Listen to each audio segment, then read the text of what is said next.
Esse é o Ancapson e nós vamos falar agora sobre o vídeo do Paulo Figueiredo, em que, em determinado momento, o vídeo dele fala de um monte de coisa, tá? Ela é um vídeo de 1h30 que ele faz uma live aqui. Achei muito interessante o vídeo, recomendo que vocês vejam lá o vídeo dele. Mas me chamou a atenção um ponto em que ele falou aqui no minuto 36, mais ou menos, do vídeo dele, a seguinte coisa, que a opção dos Estados Unidos pelas tarifas e não pela lei Magnitsky no primeiro momento, se deveu à pressão comercial sobre o Alexandre de Moraes. O que quer dizer isso, né? Segundo ele está colocando aqui, as maiores exportadoras para as americanas, as grandes empresas brasileiras que exportam para os Estados Unidos, são todas clientes do escritório do Alexandre de Moraes e de outros ministros do STF.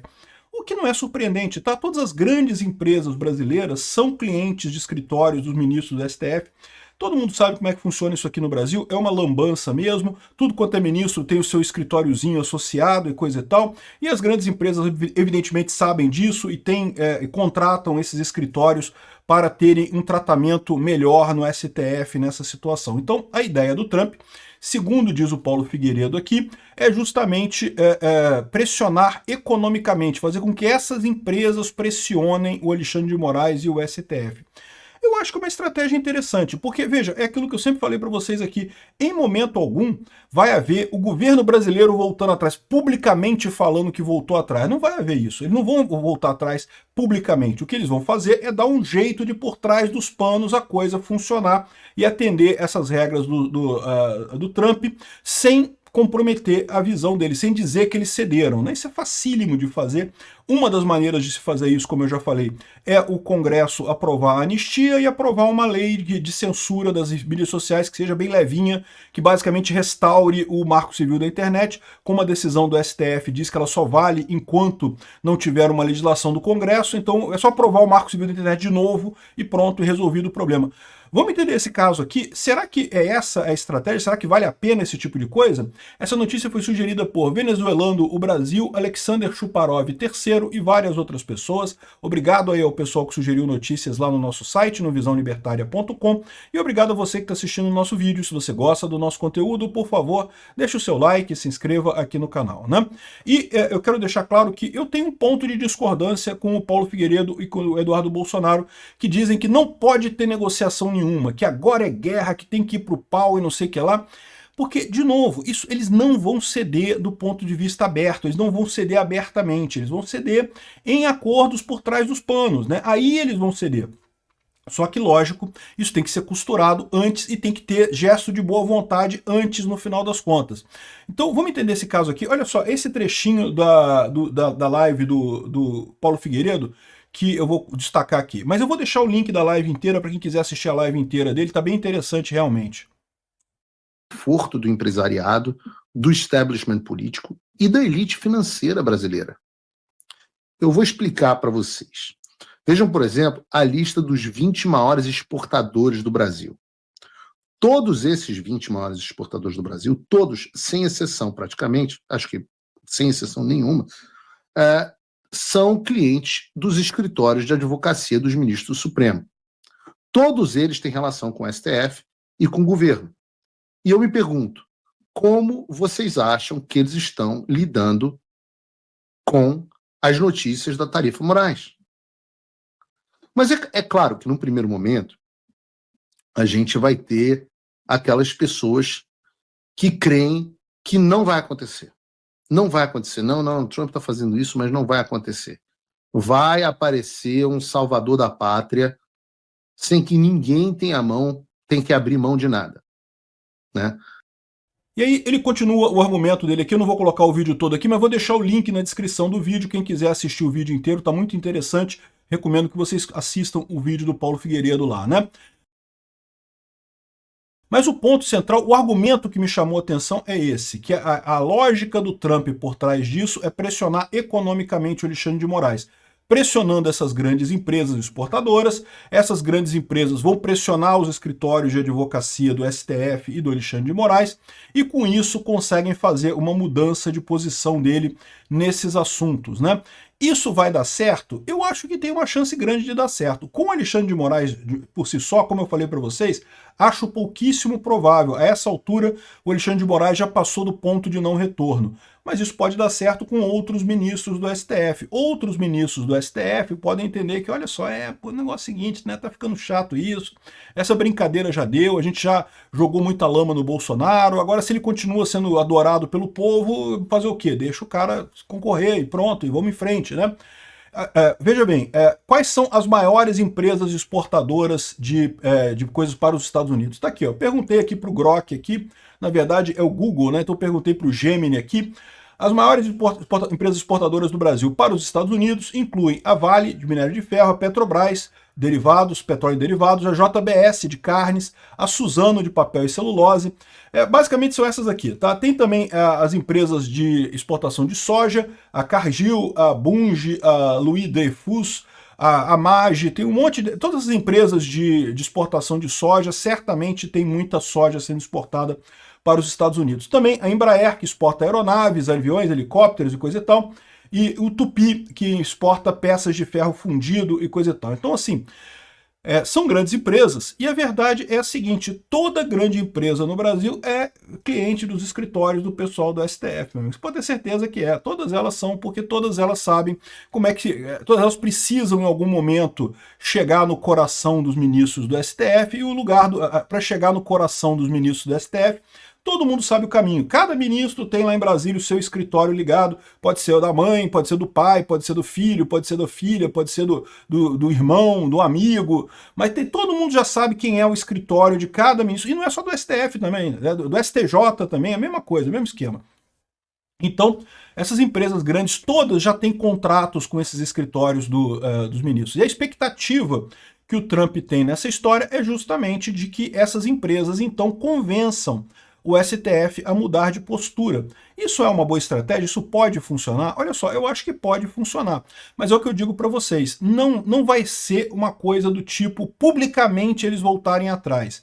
É lógico, isso mataria a legitimidade do governo brasileiro. O governo brasileiro não vai dizer assim, não, vamos voltar atrás nisso. Não vai ser assim.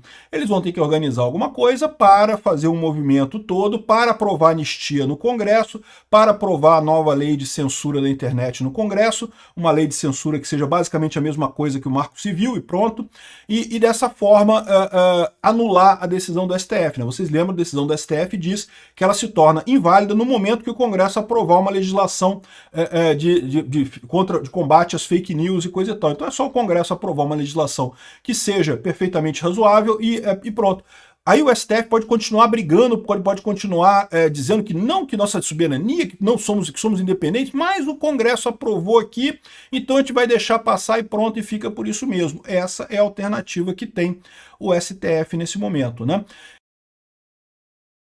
Então, isso pode funcionar, ou seja, o STF pode voltar atrás? Como eu já falei para vocês em outros vídeos, a minha visão é que o Alexandre de Moraes em si não vai voltar atrás. O que depender do Alexandre de Moraes não tem volta, ele já cruzou o ponto de não retorno, ele já empenhou todo o capital dele, ele sabe que agora, se ele cair em desgraça, ele cai em desgraça. Então, entre o Brasil ser destruído, mas ele continuar de pé, e ele ser destruído, mas o Brasil continuar de pé, o Alexandre de Moraes vai investir em ele continuar de pé, mesmo que destrua o Brasil. Então, para o Alexandre de Moraes, eu acho que não vai ter mudança. Mas para os outros ministros do STF, isso pode ter alguma coisa. Como eu falo, essas grandes empresas brasileiras têm muito contato com os ministros, né? Essa elite aristocrática socialista de Brasília, lá em Brasília, meu amigo, Brasília parece cidade do interior, cara. Todo mundo se conhece lá em Brasília. É impressionante, cara. Todo mundo tem o telefone de todo mundo liga para todo mundo. Se vocês acham que tem essa briga enorme, não sei o que, essa briga que a gente fica brigando aqui, né, a gente ficar xingando os petistas, não tem isso lá não, cara. Lá todo mundo conversa com todo mundo. E aí, no final das contas, a expectativa é que o pessoal faça um programa para resolver este problema. Como é que vai resolver esse problema? Publicamente? Esse que é o ponto que eu acho que eu tenho uma discordância do Paulo Figueiredo. Porque o Paulo Figueiredo fala, não, que a gente tem que ir para a guerra, que tem que brigar, que não pode falar em negociar, não tem negociação, tem que ir para a guerra. Não é bem assim.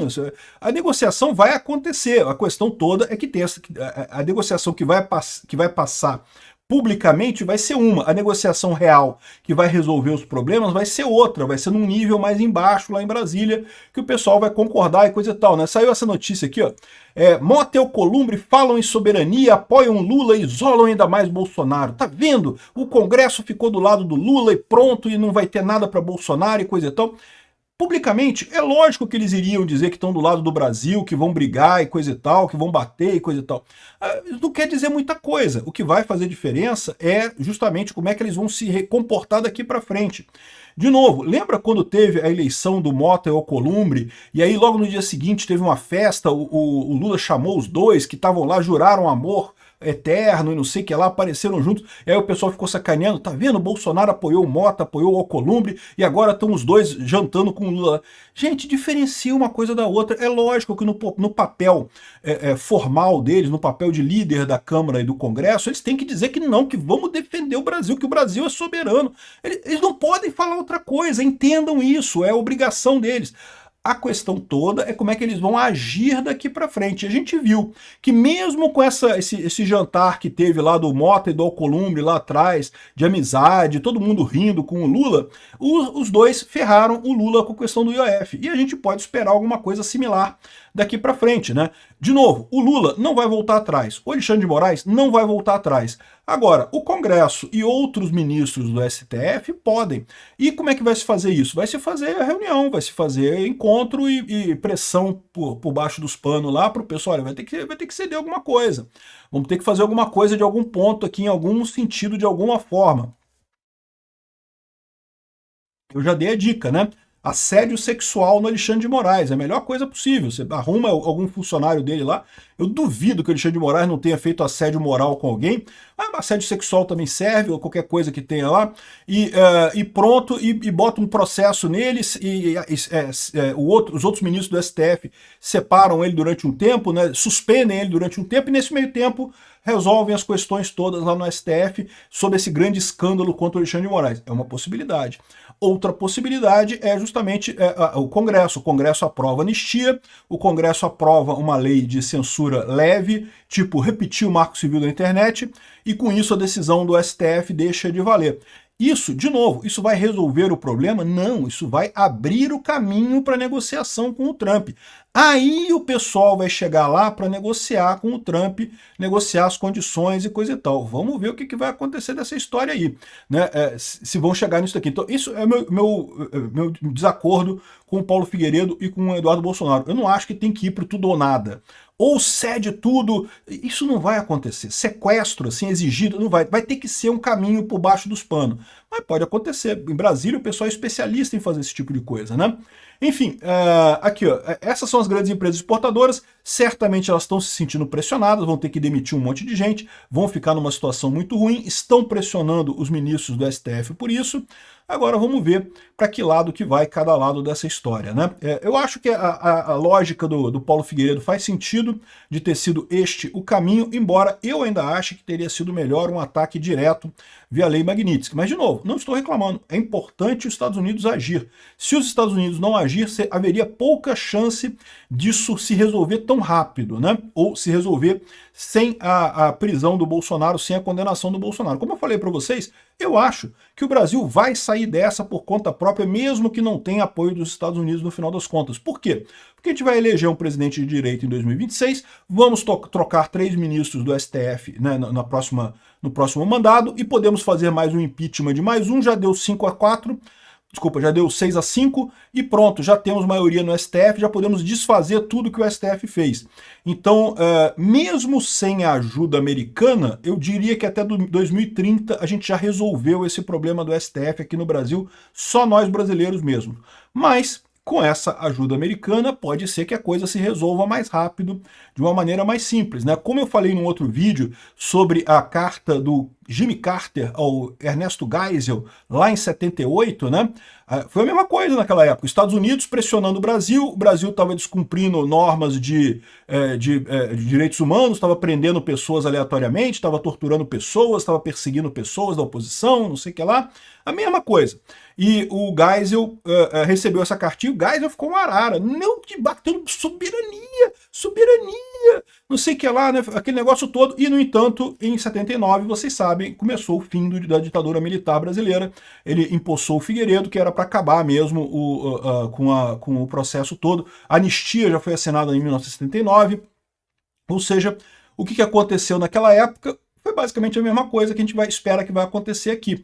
O governo brasileiro, em momento algum, disse assim, não vamos ceder para o cárter, vamos aceitar isso daqui e vamos libertar os prisioneiros políticos e vamos fazer a transição para a democracia. Em momento algum, o Geisel falou isso aqui no Brasil. E hoje também o Lula não vai falar isso. Vai falar, não, realmente concordamos, vamos soltar tudo aqui, vamos acabar. Não vão falar isso. Mas eles vão se mover para que isso aconteça muito rapidamente. Então é uma coisa positiva, a gente pode resolver essas coisas muito rápido. Eu acredito que vão ser resolvidas exatamente por esse mecanismo que o Paulo anunciou aqui. Os grandes investidores, os grandes empresários brasileiros vão pressionar o governo e o STF para que se resolva isso de uma forma, de novo, não abertamente, mas por baixo dos panos resolver esses problemas todos. Quem viver verá. Vamos ver o que vai acontecer.